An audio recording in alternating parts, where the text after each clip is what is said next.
जी हाँ, नमस्कार। बिहार का इतिहास गौरवशाली है, लेकिन कालक्रम में इसके दामन पर जो दाग लगे, उससे देश दुनिया में जो छवि बनी, वह भी छिपा नहीं है। सामाजिक न्याय के झंडाबरदारों ने एक से बढ़कर एक घोटाले का सृजन कर बिहार को जो नेकनामी दिलाई, वह हर एक बिहारी को झकझोरता है। लेकिन यह कैसा दुर्भाग्य है कि घोटालों का नापाक खेल तब भी नहीं थमा जब पूर्व के घोटाले के कसूरवारों को सज़ा मिली और उन्हें जेल की सलाखों के पीछे धकेल दिया गया। कथित कुशासन के बाद जब सुशासन आया, तब भी घोटाले थमे नहीं। हद यह कि पशुपालन घोटाला, जिसे सबसे बड़ा घोटाला कहा गया, उससे भी बड़े घोटाला को सुशासन में अंजाम दे दिया गया। इसे सृजन घोटाला का नाम मिला है। मैं आपको बारी बारी से इसके बारे में तथ्यपरक जानकारी दे रहा हूँ। आज भी इसी कड़ी से जुड़ी कुछ नई जानकारी दूंगा। आगे बढ़ूँ इससे पहले आग्रह होगा कि आप newsletter with Rakesh Ranjan को सब्सक्राइब करें, शेयर करें, लाइक करें और कमेंट देना भी नहीं भूलें। तो आगे बढ़ते हैं। सरकारी धन के फर्जीवाड़े की गति अबाध रहे, किसी भी स्तर पर कोई अड़चन न पैदा हो, इसके लिए सृजन के पापियों ने हर तरह का कच्चा पक्का इंतजाम कर रखा था। धन तो मुख्य था ही, दारू का दरिया बहा करता था। इतने पर बात नहीं बनी थी, तब उसके ऊपर की सेवा उपलब्ध कराई जाती थी। इसके लिए चंद चयनितों का आवश्यकतानुसार उपयोग होता था। चयन की जिम्मेदारी उस कालखंड में पत्र उद्योग से जुड़े शहर के एक चर्चित शख्स ने संभाल रखी थी। इससे उक्त उद्योग के कुछ अन्य लोग भी जुड़े थे। ऐसी चर्चाएं चौक चौराहों पर खूब होती है। पत्र उद्योग से जुड़े ऐसे फटेहाल लोग देखते ही देखते सृजन के सौजन्य से करोड़पति बनकर बेशर्म की तरह शान की जिंदगी जीने लगे। उक्त तमाम अस्त्रों के निष्प्रभावी हो जाने पर अंतिम विकल्प ऊंची पहुंच का ध्वंस या फिर गुंडों की मदद था। बड़े अधिकारियों के समक्ष विनम्रता दिखाई जाती थी तो छोटे को ध्वंस पट्टी से अपने बस में रखा जाता था।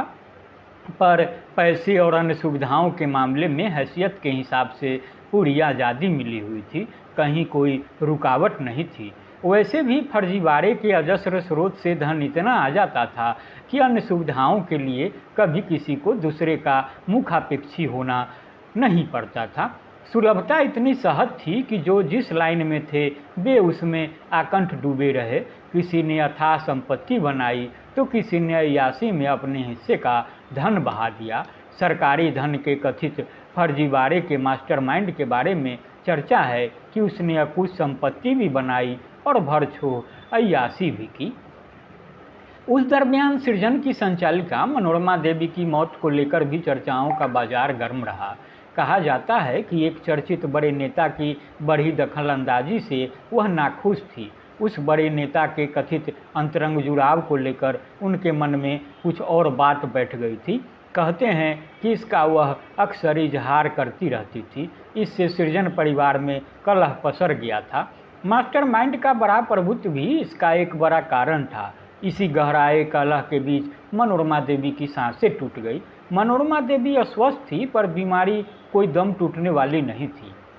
वैसे तो कभी भी किसी की मृत्यु हो सकती है, पर मनोरमा देवी की जिन परिस्थितियों में मृत्यु हुई, उसको लेकर कई तरह के सवाल उठे।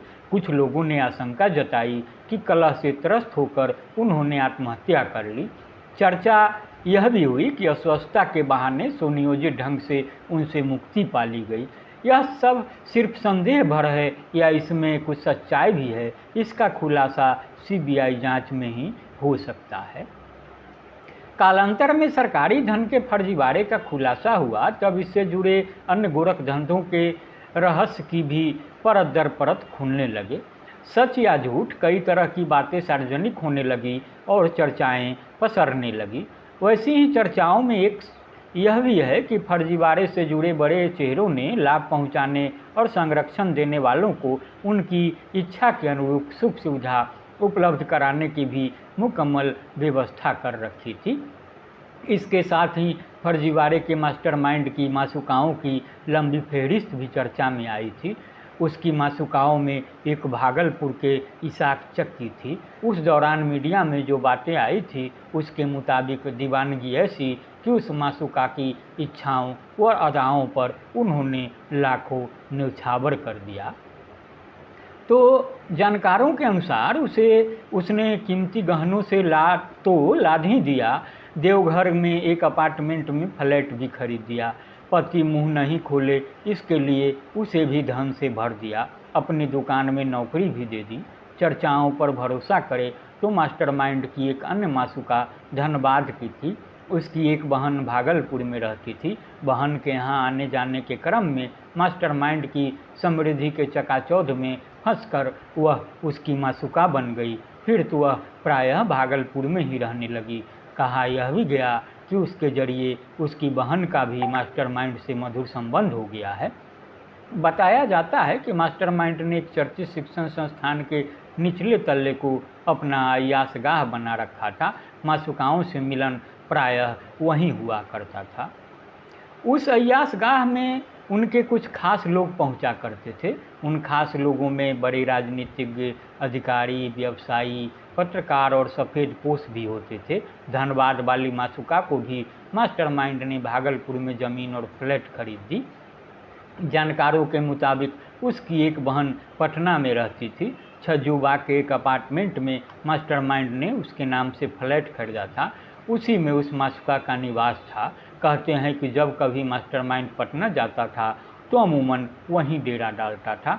उस मासूका को वह अपने साथ अन्य शहरों में भी ले जाया करता था। एक बार मुंबई ले गया था, वहाँ किसी लफड़े में फंस गया। तब एक संरक्षक बड़े राजनीतिज्ञ ने उससे त्राण दिलाया था। एक बार एक बड़े अधिकारी के साथ एक मासूका की विदेश यात्रा भी कराई थी।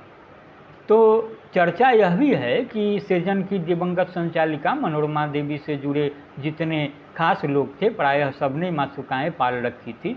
उनकी सुख सुविधाओं पर फर्जीवाड़े का पैसा पानी की तरह बहाया जाता था और आवश्यकता के अनुसार उनका इस्तेमाल किया जाता था।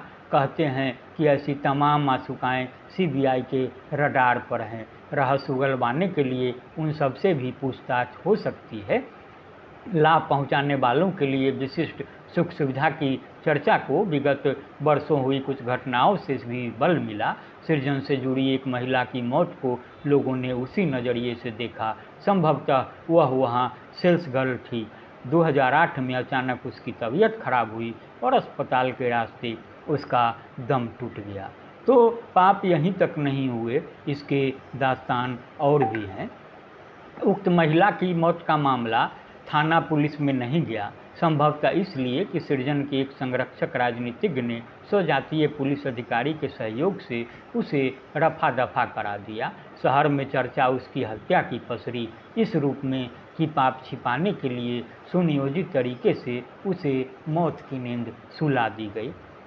भगवान को प्यारी हो गई उक्त सेल्स गर्ल्स के परिजनों को मुआवजे के रूप में कुछ हासिल हुआ या नहीं, पर मामले को रफा दफा कराने वाले पुलिस अधिकारी की तिजोरी जरूर भर दी गई। उन वर्षों में ऐसी और भी कई घटनाएं हुई जिनके तार किसी न किसी रूप में सृजन से जुड़े होने के संदेह पैदा हुए।